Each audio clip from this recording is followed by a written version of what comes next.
Good afternoon, and welcome to The Big Show. The Big Show comes to you every single day. Well, not every single day, but a lot of days we do something. We try and get on the mic here, and we try and get it done.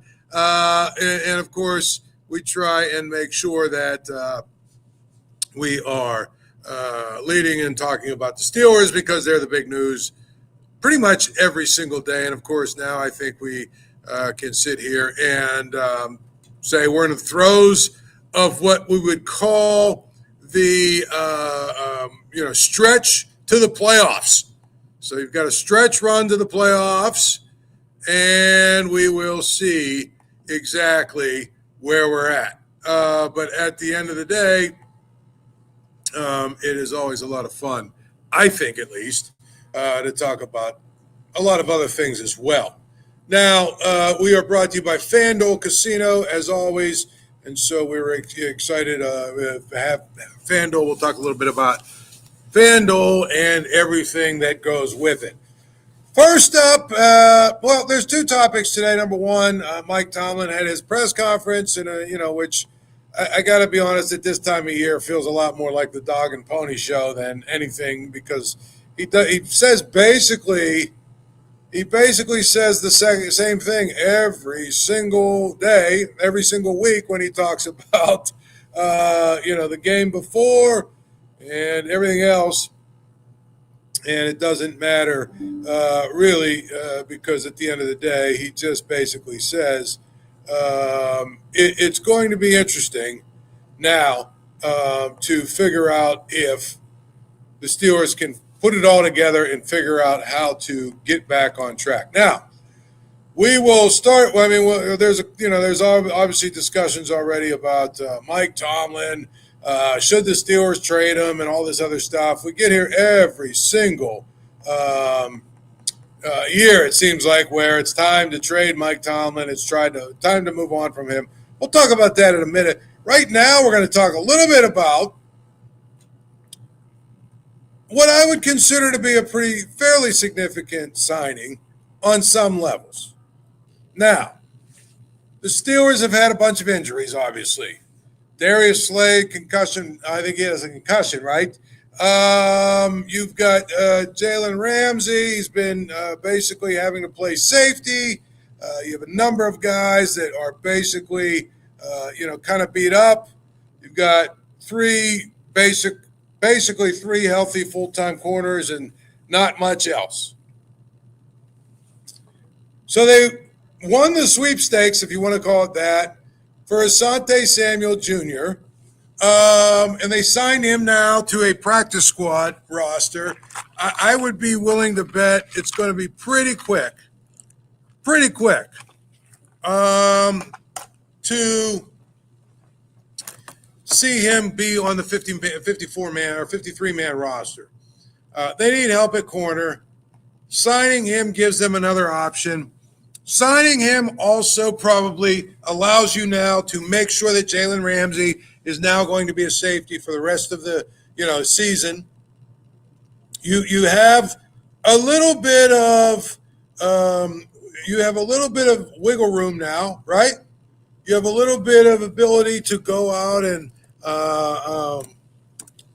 play some different nickel and dime coverages and everything else once he gets up to speed. Now, it's going to take him a little bit of time, obviously.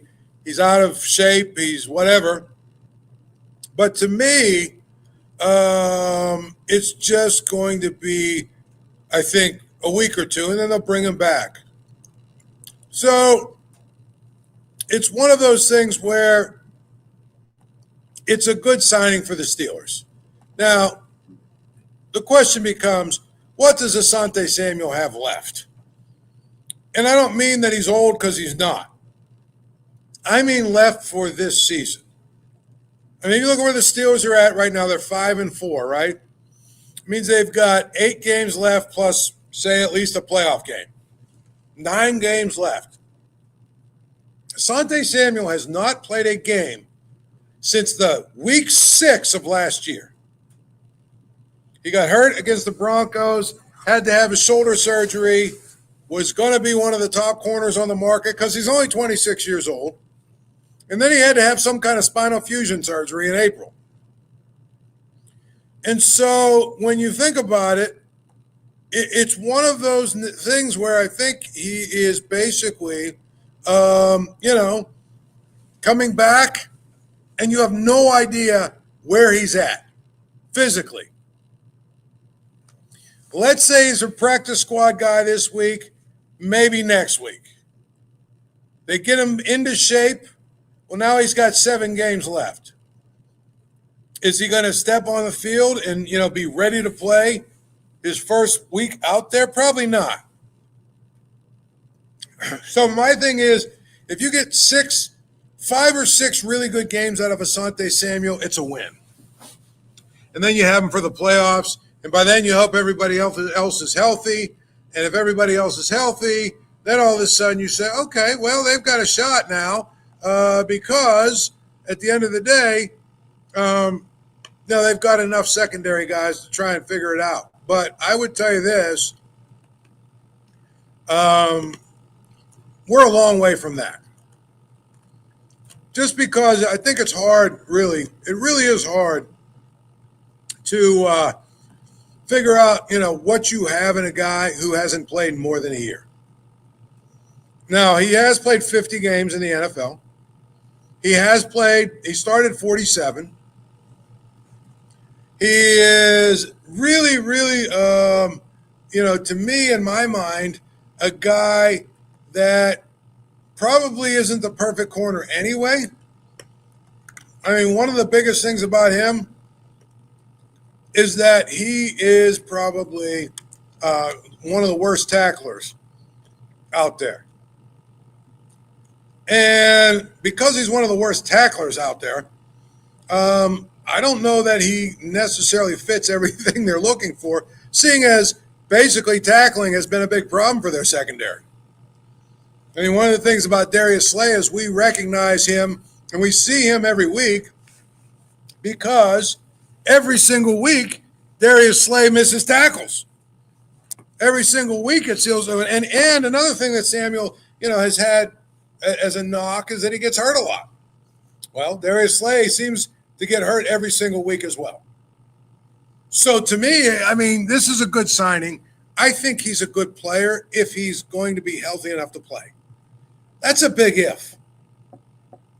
He gives them help at an area they need help. But I don't think, again, he doesn't solve their problem. And I hate to keep banging this drum. The bottom line is their offense is not good enough. Their defense showed the other day they can make a lot of big plays.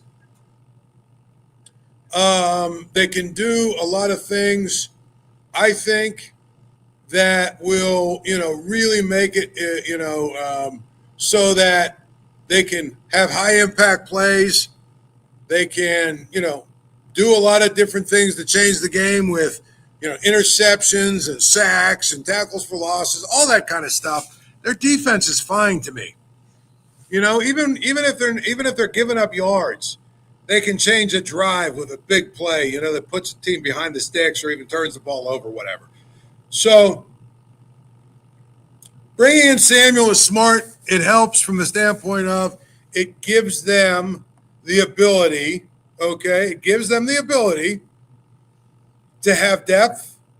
It gives them the ability to have guys that are, you can play against and, have a chance to do things with in terms of now you can, maybe go to a couple different nickel or dime packages that maybe you were afraid to before because you just didn't have enough bodies. Now you do. Not yet, but in a week or two, when he gets called up to the 53-man roster. Next thing you know, you got a shot. But again, you've got to make sure he's ready to play. And again, defense hasn't been the problem for this team recently. Really hasn't.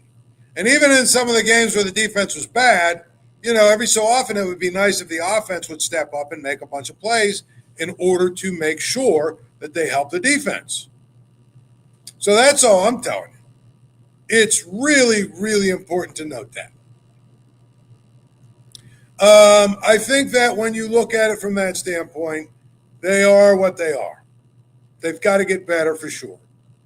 And if they get better, then they will basically, on offense, give themselves a chance to win some games. Asante Samuel doesn't help them that way. Really doesn't. And as a result, I just don't know that it's going to be interesting. I just don't know whether or not down the stretch they're going to have enough firepower in order to get it done. Samuel is 26. He's got really good ball skills, and he's good in coverage. He's a good man guy. He can be good in zone because he's got, really good nose for the ball. The biggest thing is his tackling is bad, period. And if you've got another bad tackler out there, I mean, God forbid if him and Darius Slay are out there, they'll be, teams will set a world record for yards after the catch. So, I think it's funny, like when you look at all of this together, it's kind of funny to me, but, they've compiled a bunch of these guys now. Now then, Mike Tomlin had his dog and pony show today. Really didn't say a whole lot. Basically said, Isaac Seumalo is closer to getting back than maybe a couple of guys on defense. But one of the things that he was asked, of course, was about Aaron Rodgers. And Aaron Rodgers, played pretty poorly on Sunday.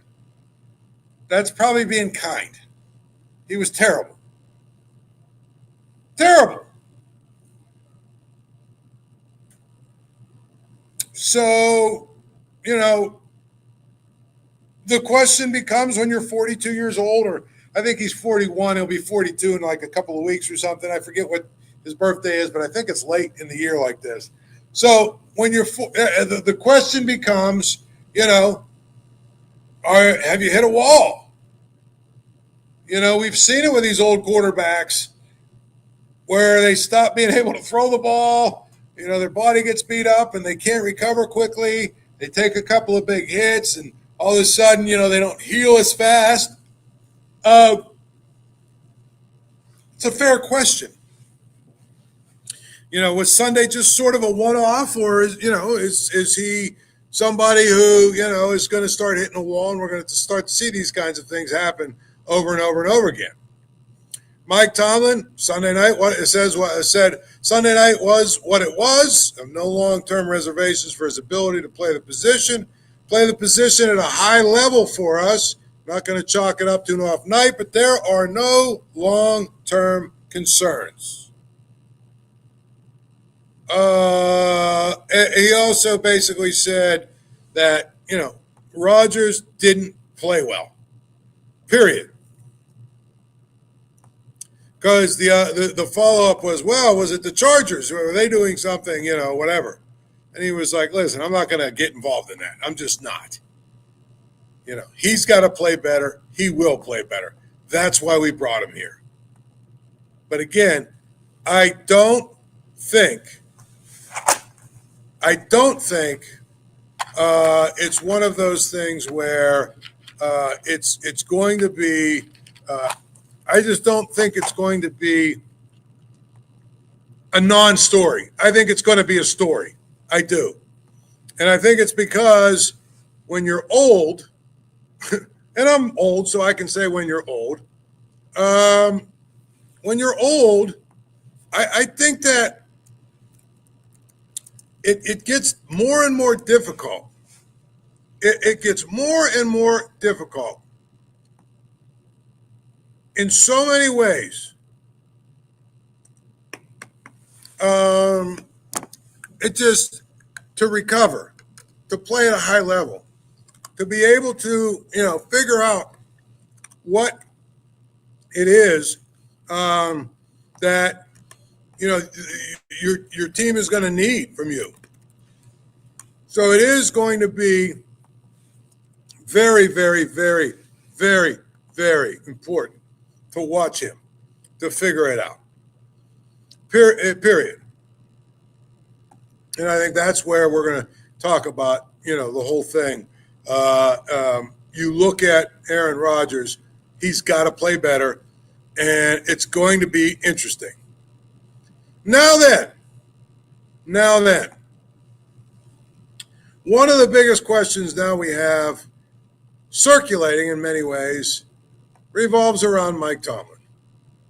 And I think it's pretty clear that a lot of people are back on the bandwagon of, need to get rid of Mike Tomlin, whatever, need to make sure that we put him out to pasture and all that other stuff, the whole 9 yards.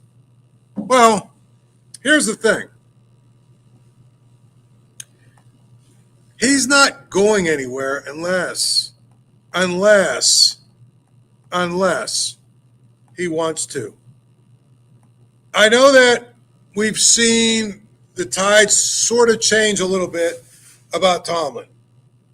And that is, we've started to see even a number of the national guys whom, some of whom acted like they were on his payroll, right? Acting like, well, anybody that suggests the Steelers move on from Tomlin, they don't know what they're talking about. Well, it kind of, in my mind, is not true at all. I think that Mike Tomlin is probably a guy who has run his course here. And I think it's good that there are people who have been consistent voices against moving on from him who are starting to see the light. But I don't get any indication from anybody that he's on the hot seat. I don't. It's one of those things where it feels kind of like, well, he's probably not on the hot seat because the Steelers don't want to put a guy on the hot seat. Could he, eventually part ways with the Steelers? Yeah, probably. But I just don't know if that's the case. So that's the way it goes. I don't know. That's the way I look at it. So anyway, to me, it feels a lot like the Mike Tomlin discussion is not going to go away, but until he joins it, but until he decides that he's probably going to, want to move on or do the things they do, well, you know what? I just think that he's going to stay as long as he wants to stay.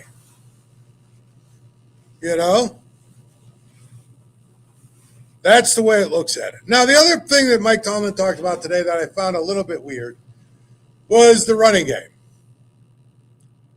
He talked about the fact that they want to get Jaylen Warren more touches. He says, we win more third downs, we'll get him more touches. Simple as that. We didn't convert enough third downs for you to really feel how many touches he was going to get. But he then said, on third downs, he's comfortable with both backs in possession down ball, not taking anything away from Jaylen. Plays a lot of first and second down. You got to give him opportunities to catch a break. So sometimes on third down, sometimes it's not. Sometimes we'll give other ball carriers the start of the possession. Simply can't play every down. But I'm completely comfortable utilizing both guys on possession down play. Now, I mean, I don't know that I love that answer because I feel like, when he's talking about the run game, he's letting them off the hook. I mean, the reason that you get, I think the Steelers are first or second in 3-and-outs. 3-and-out percentage, like for a percentage of your drives that end in 3 outs. I think the Steelers are first or second. But again, when you run on first, run on second, and now you're at 3rd and 8, you're going to go 3 and out, number one, and number two, you're not going to use your running back. If you throw it a little bit on 1st down and mix it up and change some things, you might have an opportunity to do that. But here's the other thing. Both Gainwell and Warren are averaging 4.2 yards per carry. So to me, I look at that and I say they're basically the same running back. The only difference is Warren has gotten twice as many carries as Gainwell. Warren has 2 touchdowns, Gainwell has 3. So to me, again, I'm looking at all of these things and I'm saying, I just don't know.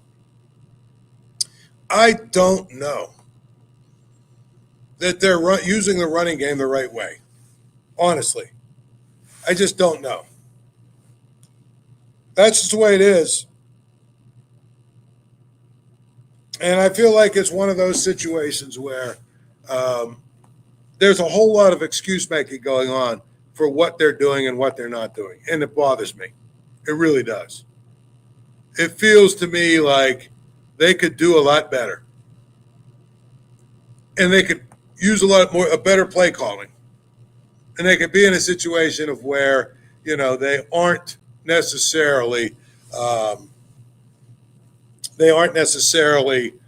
running on 1st and running on 2nd and then, hoping and praying, that in later downs it works.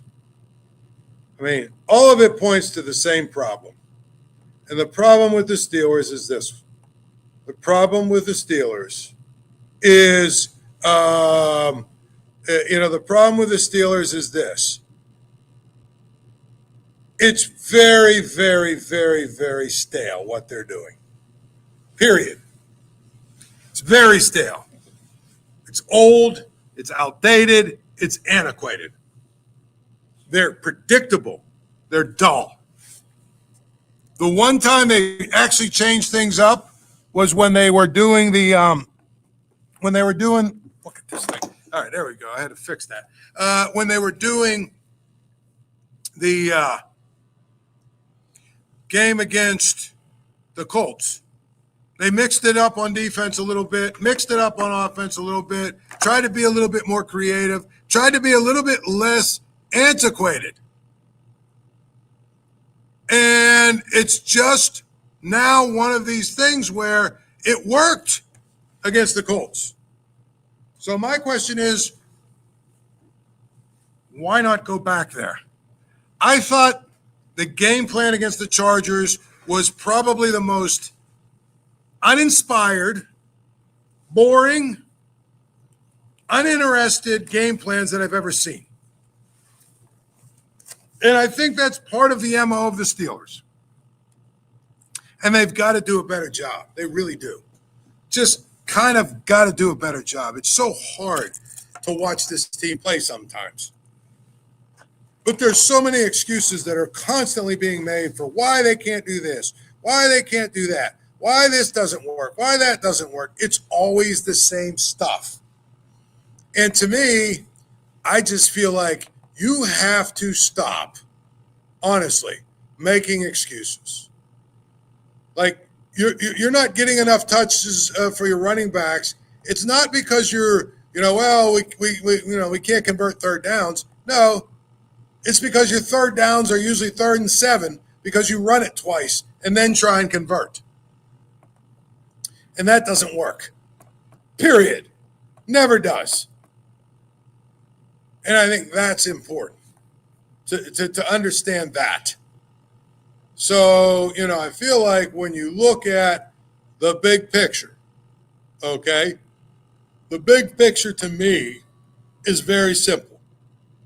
I mean, the Steelers coaching staff from the sideline has to get a lot more creative than they've been, period. And that's where, it's a problem. So I don't want to hear about how difficult it is to get the ball to this guy or that guy. How about go out and do something different in early downs? And when you do something different in early downs, you've got a shot, at least, to be a scary team again. That's what I would say. Now, I think that, tonight there's NBA games on. As you know, FanDuel Casino is one of our sponsors. You got to you can download the app on FanDuel. You can go out and find a bunch of different ways to bet on a bunch of different games. There's not much tonight to go on, but you do actually have some MAC football. That would be Kent against Akron. Now, you have to be a real diehard, but even a game like that, you can bet on. Akron is a 6.5-point favorite. It's at home.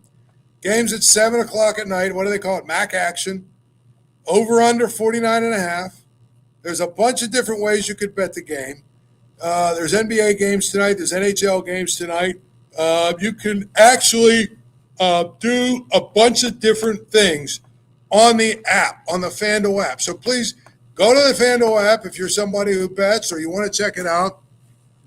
Download it and go out and make sure that you are taking full advantage of all of the promos that they have and all the different ways that you can bet right from the confines of your home and on your phone. So that's a FanDuel app, FanDuel Casino. Now, here we go.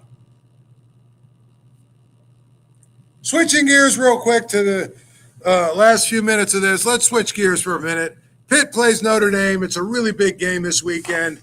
Obviously, Game Day Live with Pat McAfee and company. They're coming in. What do they call it? ESPN Game Day or whatever they call it. The ACC network is bringing their guys. It's right out here on the North Shore.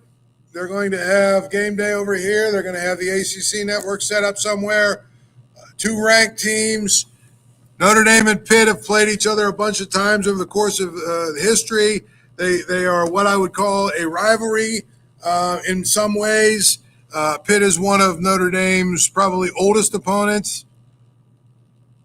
It's a huge game. It's sold out. Tickets are very expensive. They're very hard to get. And guess what? It's a game where you should be wanting to promote if you're Pitt. Which is why it was so puzzling yesterday when Pat Narduzzi was asked about the game and whether or not it was a must-win game. He said unemphatically, no. We could lose by 100 and it doesn't matter because we've got our two ACC games ahead of us, and our two ACC games are the ones that matter because if we win those, we have a chance to go to the ACC championship game. This game doesn't mean anything. That's the wrong answer. Because it does mean something. First of all, if Pitt were to win their last three games, they'd be 10-2 with 3 wins against ranked opponents in their last 3 weeks. There's a good chance they could get an at-large bid for the playoffs, for the 12-team playoffs. Nevertheless, even if they weren't able to get an at-large bid or whatever, they get a New Year's Six game. But I think the other part of it is if you get smoked by Notre Dame, you fall out of the rankings, and then you have to hope that if you win the ACC, you're able to get all the way back up high enough so you get a guaranteed spot because the 5 highest championships, the 5 highest ranked champions are the ones that get the automatic bids. So you're not going to be higher than the SEC, Big Ten, or Big 12 champs.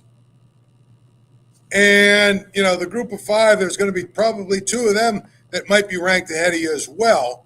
So you got to be very careful. It's an important game to win if you want to make sure you can try and get to the playoffs. Not saying he's right. It's not a necessity, but it is a very big game. These coaches that are always trying to downplay big games because they don't want to put pressure on their players and all this other stuff, it's hogwash to me. Embrace the fact that it's a big game. Embrace the fact that you really need to go out and try and win it. Embrace the fact that this is something that your fans want, and it's also a really good measuring stick for your team. Embrace that. Don't run from it. Embrace it. It's the way it is, at least in my mind, and that's just me. Maybe I'm different. I don't know. But I think it's ridiculous, these coaches that are always trying to downplay, how important the game is. This is a big one. Go win it. Thank you for checking out this content from Post-Gazette Sports. If you watch this video on YouTube, please like the video and subscribe to our channel. For all of the sports coverage the Post-Gazette has to offer, visit post-gazette.com.